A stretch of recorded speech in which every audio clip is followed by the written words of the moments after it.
Naomi always dreamed of finding love. Instead, she became the punchline of cruel jokes. The moment Pete humiliated her in front of the entire school, she swore she'd make him pay, one way or another. At 16 years old, Naomi weighed 300 pounds, a fact others never let her forget. She had spent years being the target of whispers and stares. She knew people saw her size before they saw her, but she refused to be just another joke. One day she thought someone would truly see her. What she didn't expect was that first she'd have to see herself differently, but for now all she wanted was for someone else to see her. And no one shined brighter in her world than Pete. Despite the taunts, Naomi harbored a secret crush on him, the most handsome and popular boy in school. She never imagined he would notice her, let alone speak to her. But some days she caught herself wondering, what if he did? What if, for just a moment, Pete saw her the way she saw him? And then, one afternoon, it happened. Pete approached her with a warm smile. "Hey, big girl, we're having a little party after school at my place. You should come."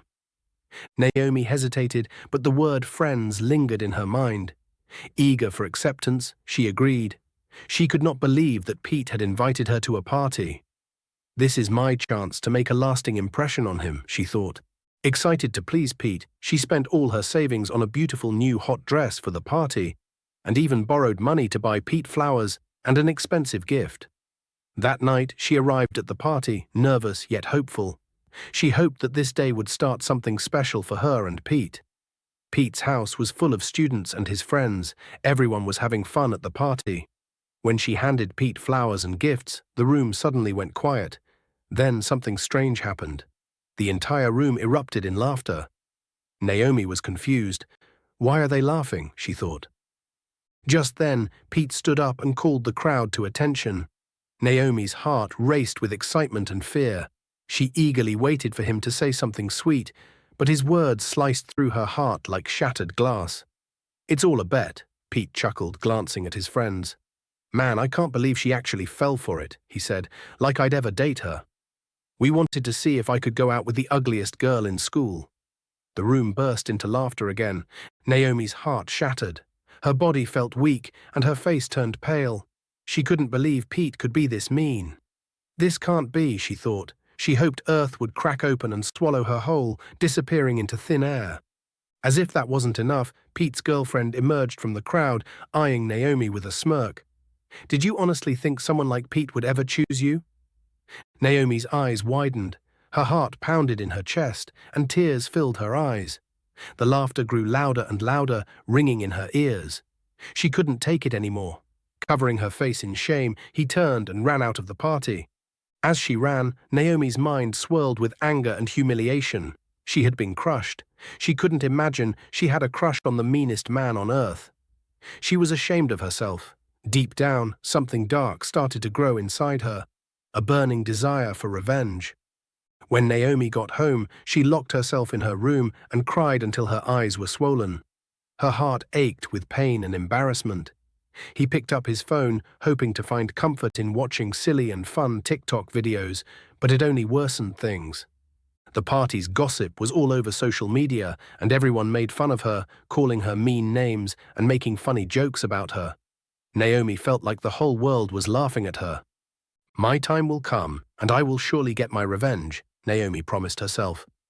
For 2 weeks, Naomi couldn't manage to go to school. Shame and humiliation were still fresh in her mind. She spent several days in his room, replaying what happened at Pete's party. 3 weeks later, she decided to get back to school. She could not hide forever. She didn't want anyone to make eye contact with her at school, so she bought goggles and wore them to school. When Naomi walked into the classroom, her heart raced. She hoped students had forgotten about the incident, but as soon as she stepped in, everyone exploded in laughter. Their laughter echoed through the hall. Naomi felt so embarrassed and humiliated once again.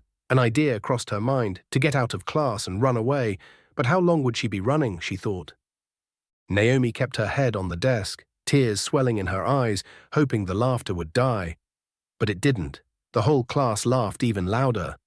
"She thought being away for 3 weeks we would forget," Pete shouted, pointing a finger at Naomi. She froze, fear running through her spine. Pete walked to Naomi, ready to pull out her goggles. But then something unexpected happened. Ethan stood up, his voice steady. "That's enough, Pete. You've had your fun. Let it go." Suddenly he grabbed Pete's hand, stopping him from reaching Naomi's goggles.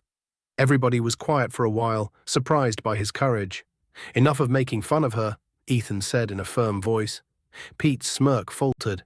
"Who do you think you are, poor boy?" he sneered. He wasn't used to people standing up to him. "In fact, you don't belong here. Or should I tell everybody here that your poor dad works as a butler at our house?" Students erupted into laughter again. Ethan recoiled and returned to his seat. He did not want to get into trouble with Pete and his friends, but they had taken things too far. He couldn't just sit and see Naomi get humiliated again and again. Pete and his friends backed off from Naomi.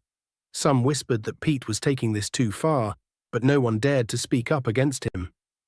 In the evening after school, Naomi caught up with Ethan as he was walking home. She felt a mix of gratitude and pity. "Thank you for standing up for me," Naomi said softly, his voice full of gratitude. "I'm sorry for what Pete said about your father." "It's okay, I'm used to it," Ethan said.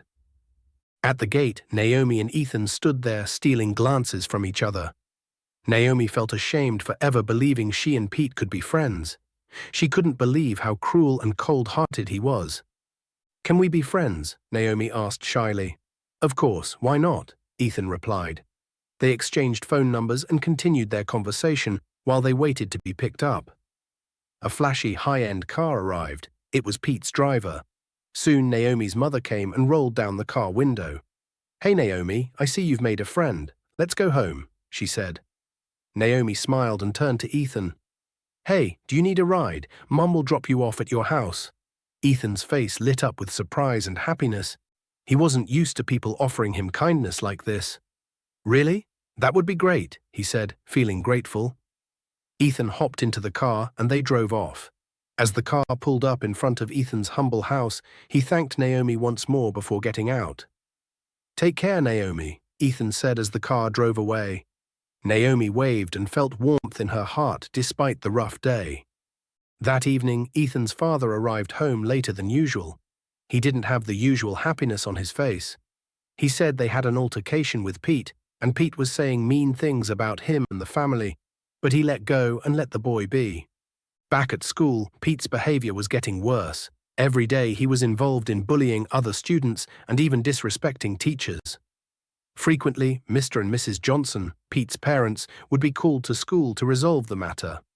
One day, Ethan's father overheard them discussing Pete as he went on his chores in the evening. "Pete is going out of control. I am tired of his cases of bullying and disrespect to people." "He's out of control," Mr. Johnson's voice sounded angry. "You can't imagine how much money he spent on that party. Do you know he even used our credit cards without telling us?"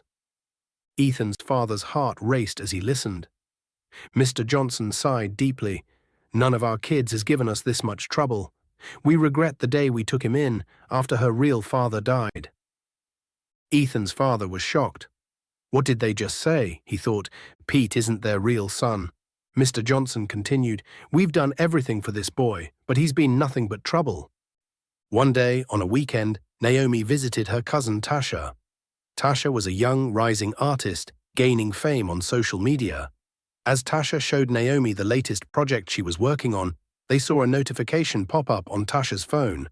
It read, "Hi, I'm your biggest fan. Please reply to my DMs." When Naomi looked closer, she immediately knew who it was. It was Pete, her classmate, the same boy who had made her life miserable at school. She couldn't believe what she was seeing. The same Pete who bullied everyone and acted as if he was better than everyone was now begging for attention. Tasha noticed a shocked expression on Naomi's face. "What is it? Do you know him?" Tasha asked. "Yes, he is Pete, my classmate." Tasha raised her eyebrows, a bit amused. "Well, it looks like your classmate is a big fan of mine," she said, showing Naomi the long list of messages Pete had sent without any reply. She couldn't believe her eyes. Pete, with all his pride and ego, had been sending Tasha messages for months without getting any replies. "This is unbelievable," Naomi said, shaking her head. An idea came into her mind, and she looked at her cousin with a grinning face. Tasha, please, I beg you, do me a favor and let me chat with him. Tasha smiled gently and gave Naomi her phone. Okay, you can chat with him. Naomi quickly replied to him on Tasha's phone, pretending to be Tasha. She texted him her number and said, "Here is my number, text me." When Naomi checked her phone in a few minutes, Pete flooded her phone with messages, thinking he was talking to Tasha, an upcoming artist in the town. He had no idea he was talking to Naomi, a girl he had humiliated in front of the whole school and the world. Naomi knew it was time to get her revenge. He would pay for what he did to her. That day at night, Naomi watched as the messages from Pete poured into her phone. He was polite and kind-hearted. He admitted how he loved her music. Online Pete was so different from the Pete she knew from school. As she read the messages from Pete, she couldn't help but smile. He has no clue he is talking to me, Naomi thought. The next day at school, Pete was still rude, as always. Pete couldn't stop texting as they were chatting. He kept talking about the upcoming prom, a huge event where all the students came with their dates, dressed in stunning fancy clothes, and danced the night away as queen bees were elected. "There will be a prom coming up at my school. It's going to be amazing." Pete texted with smiling emojis as he imagined himself making a grand entrance with a rising star celebrity. Grinning at her phone angrily, Naomi replied, "Would you like me to come and accompany you to the prom?" Pete's heart raced and he agreed without giving it much thought. Yes, that will be great." He was so happy. He couldn't stop thinking how everyone would be amazed when they saw him making a glamorous entrance with Tasha, the famous artist celebrity. He couldn't wait to show off. Meanwhile, at school, all the students were buzzing with excitement. Everyone was talking about the prom. The students without partners were frantically looking for dates, hoping to find someone before the big event. Naomi was not as excited about the prom as others. Her plus-size body and awkward appearance made it hard to get a prom date partner. Whenever she asked a boy, many would turn him down with lame excuses, laughing at her behind her back. On Ethan's side, it was the same story. No girl wanted to be his date because he was poor. Ethan felt lonely and left out. One afternoon, he approached Naomi. "Would you like to be my prom date?" he shyly asked. Naomi warmly smiled and said, "Yes." Naomi was touched by the offer, and they both felt relief and happiness now that they would not be left out at the prom. But things weren't easy for Pete. He was in a dilemma. He now had two dates, his actual girlfriend Candy and Tasha, the celebrity. Even though he was supposed to go with his girlfriend, he always wanted to make a point. He always craved attention and setting new standards. Pete broke up with his real girlfriend a few weeks before the prom. "You're no longer in my league," he told her coldly. "I need someone better, someone who can match my standards." His girlfriend was severely heartbroken. She had already prepared everything for the prom, imagining how they would be perfect together on the night of the prom. But she was wrong. She couldn't believe that Pete, the boy she loved and cared for so much, would leave her like that. Meanwhile, Ethan and Naomi were now friends and could spend much time together. After Pete observed how Naomi was less excited about the upcoming prom, he came up with an idea to boost her confidence. They enrolled in gym and cardio classes after school, and Naomi took workouts seriously. She couldn't imagine how lucky she was to have such a gentleman and friend, Ethan, by her side. Ethan was very supportive, making Naomi feel special and work hard at the gym. Ethan cheered her up and believed in her, which made her push herself even harder. After several weeks at the gym, Naomi started getting in shape, and clothes could now fit her better. As the prom got closer, she began to feel confident in her body. This made her work even harder to achieve her body goals. Ethan was happy for her, seeing that their hard work was paying off. Also, he realized how much he meant to her. Meanwhile, Naomi still keeps up the act with Pete. A few days before the prom, he decided to take her plan to the next step. "Hey Pete, I'm really sorry to disappoint you. I don't think I will make it to the prom. Imagine I got into an accident and my car was totally wrecked. Insurance said it would take more than 2 months to be repaired." Naomi texted, "Ooh, sorry, I hope you're not injured," pretending to care. "Don't worry about the car, I will take care of everything we need for the prom. You just have to show up," Pete replied quickly. Pete was determined to have Tasha as his prom date, no matter the cost. He wanted to show off and show everyone that he could have the best date at the prom. Pete knew taking care of everything for the prom would be expensive, but he didn't care. He didn't want to ask his parents for money again after using a lot of money to host a recent party. Having nowhere to get the money or anyone to turn to, Pete did something sneaky. While his parents were out, he sneaked into their bedroom and stole 2 of his father's expensive watches. He went to a jewelry shop in town and sold one of the watches for a lot of money. He planned to use the money to hire a high-end luxury car and buy himself an expensive tuxedo. He smiled. He could already imagine how amazed everyone would be seeing them at the prom night. One day to the prom night, the school atmosphere was electric. Students were excitedly talking about their outfits and prom dates. Everyone thought the prom party was going to be amazing. In Mr. and Mrs. Johnson's home, something terrible happened. After returning from work, Mr. Johnson could not find 2 of his expensive watches anywhere.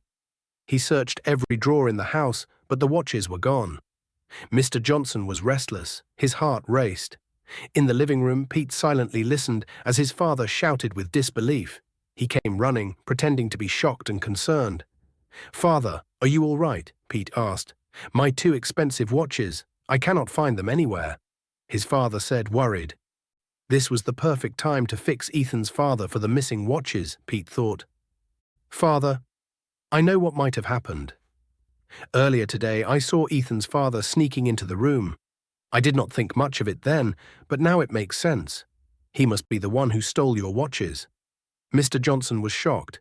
"Pete, are you sure about this? Eliud has been with us for years. That's a serious accusation." "Yes, father, I'm sure. I saw him with my own eyes," Pete insisted, pretending to be certain. "You should check his bag." Soon Ethan's father arrived in the living room, and the room's mood was tense. They locked eyes with Mr. Johnson. "Mr. Johnson, is everything okay?" "No, tell me, Eliud, have you seen my 2 expensive watches?" Ethan's father was shocked. He could not believe what he was accused of. "Mr. Johnson, you know me." Pete's father was terrified and confused. He had always trusted Ethan's father, but now he wasn't so sure. With Pete's push, he reluctantly agreed to search Ethan's father's bag. Mr. Johnson started going through the bag. He suddenly paused, his face grinning. "Eliud, I think you took something that doesn't belong to you. How did this watch get in here?" Ethan's father froze, and a cold, sharp pain ran through his body. "I swear I didn't put it in there, please. You have to believe me." Tears streamed down his face, but no one seemed to trust him anymore. Pete stood there, acting shocked. Knowing this moment would come, he had sneaked the watch into Ethan's father's bag earlier that evening. He wanted to fix him as the thief to ensure the blame didn't fall on him. "Where is the other watch, Eliud?" Mr. Johnson shouted, irritated. "Which other watch? I don't have it." "I don't know what you're talking about." "That's enough. If you don't produce the other watch, I will call the police." Before long, Mr. Johnson, heartbroken and believing his son, called the police and took Ethan's father away. Pete stood in the middle of the living, watching from the door, feeling victorious. Ethan and his mother were called to the police station that night. They were shocked by the incident, but knew Pete had everything to do with it. "Father, I know you didn't do it. They set you up. I know you're innocent," Ethan said with hunger. That night, Ethan called Naomi. They had a long conversation and swore to expose the truth about Pete and free Ethan's father. The long-awaited prom day arrived. The air at school filled with excitement and joy. Students were in their best outfits, carefully handpicked to look perfect on prom night. Peter stood in front of a mirror in his stunning tuxedo, mirror-shine shoes, and a $1,000 haircut. He smiled back at his reflection, feeling like a king who was going to meet her queen of the night. But something was off, something was bothering him. Tasha hadn't picked up his calls all day long. He had called her over and over again, but there was no answer. "Why is she not answering my phone?" he wondered. It was already evening, and everyone's date had arrived, but Tasha was still not taking his calls. Just when he was about to give up, his phone notification rang. He quickly checked, and it was a short message from Tasha. "Meet me at the prom hall gate. I will be there soon." Pete let out a big sigh of relief and headed to his expensive rented car. He drove to the school gate, his heart racing with excitement and anxiety to meet Tasha. "Tonight is going to be amazing," he thought. When Pete arrived at the prom hall gate, the party had already started. The venue was colorfully decorated, setting the mood of the prom party. People arrived with their dates, and slow music filled the air. Everyone looked amazing, but Pete was not interested in them. He was eagerly waiting for Tasha to make a grand entrance. He kept silent in his expensive rented car, waiting for Tasha. As minutes passed, he kept looking at his phone, worried that something might have happened to Tasha. Where is she? Why is she keeping me this long? Pete wondered. Finally, his phone buzzed with a message. It was Tasha. I'm here. Where are you? Pete's heart raced with excitement. He quickly started the car and rushed to meet her, but when he saw her, his heart sank. Tasha was standing right at the gate, but something was not right. She wore a long black dress, black boots, white hand gloves, a black veil, and a hat covering every inch of her body. Tasha, why are you dressed like this? Pete asked, confused. It's a surprise, don't worry, Tasha answered in a low tone. I want us to make a grand entrance. Pete smiled, feeling relieved. Okay, let's go inside, he said. As they were strolling on the red carpet, everyone turned to stare. As they walked through the hallway, everyone was murmuring and whispering, curious about who Pete's date was. Her ex-girlfriend and reigning Queen Bee stared in disbelief as she stood with her friends. Her heart shattered. She couldn't wait to see the date Pete had chosen over her. When Pete and his date reached the stage, the murmur died and the room was silent. Feeling lucky and proud, Pete held his date's hands tightly, ready to surprise the crowd when they saw his date. The crowd erupted in chants of, "Reveal yourself, reveal yourself." Pete smirked at Tasha, his pulse quickening. It's time, he whispered. Pete slowly reached for the veil and the hat, and the crowd watched with anticipation. But when the veil was off, the entire room was shocked. It wasn't Tasha, as they had heard the rumors. It was a wrinkled, dirty old woman. Pete screamed in horror as the crowd burst into loud laughter. People laughed so hard that some nearly cried. Her ex-girlfriend Candy and her friends laughed the loudest. Pete was so embarrassed and humiliated that he ran off the stage, tears streaming down his face. He used the backstage door, ran up to the parking lot, took his rented car, and flew away. After Pete fled, Ethan and Naomi were the next dates to the stage. Naomi wore an intricate, stylish red dress that fitted her perfectly. That night, she looked like a princess. Ethan and Naomi were happy for themselves. They looked amazing. As they confidently smiled at the crowd, everybody was clapping for them. Ultimately, Naomi was crowned the new Queen Bee of the Year for her hard work and dedication to look amazingly perfect. As Pete drove home, the humiliation and embarrassment kept ringing in his mind, asking himself too many questions. His mind was clouded and his vision blurred. Suddenly, he heard hooting from an oncoming vehicle, and in an effort to take control of the car, he slammed into the tree on the roadside with a loud crash. He was not injured, but the expensive rented car was utterly ruined. Shaking, Pete got out, and that's when he realized what he had done. His heart raced as the Good Samaritan drove him home. When he finally got home, he met 2 police officers at the door. He knocked on the door, but there was no answer. After a while, his father opened the door. "We are sorry, Pete. From the moment we adopted you, you have been nothing but trouble. Now you've reached a point of robbing us and setting our friends against us." After an investigation, his parents discovered that it was Pete who had sold his father's expensive watch to a jewelry shop. Footage was provided to police officers, and Ethan's father was released. Mrs. Johnson, and Ethan's father watched Pete in pity and disbelief. Pete wished he could go back in time and make things right. But it was too late. Everything was ruined. If you enjoyed the story, give us a thumbs up, share it with friends, and hit that subscribe button. Thanks for watching.